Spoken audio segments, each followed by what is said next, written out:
मानपाडा पोलिसांनी आरोपी गोकुळ झा याला जेलमधून पुन्हा घेतले ताब्यात। मानपाडा पोलीस स्टेशनच्या हद्दीत एका जुन्या गुन्ह्यात फरार होता गोकुळ झा। आज त्याला तरुणी मारहाण प्रकरणात कल्याण कोर्टाने सुनावली होती 14 दिवसाची पोलीस कोठडी। जुन्या प्रकरणात गोकुळ झा याचा आम्हाला ताबा मिळावा यासाठी मानपाडा पोलिसांनी कल्याण कोर्टात केला होता अर्ज।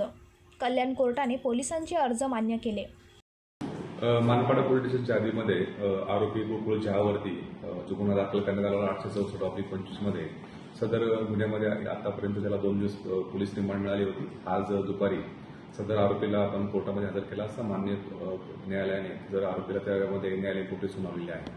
त्याचप्रमाणे या आरोपीवरती यापूर्वी मानपाडा पोलीस स्टेशनमध्ये 509/25 BNS 115(2) आणि 118(1) प्रमाणे हा गुन्हा दाखल होता। सदर गुन्ह्यामध्ये आज या आरोपीला मान्य कोर्टाने सदर गुन्ह्यामध्ये वर्क करून आमच्या ताब्यात दिलेला आहे। सध्या तो आरोपी हा पोलीस कस्टडीमध्ये मानपाडा पोलीस स्टेशनमध्ये आहे आणि त्याच्यामध्ये अधिक तपास सुरू आहे।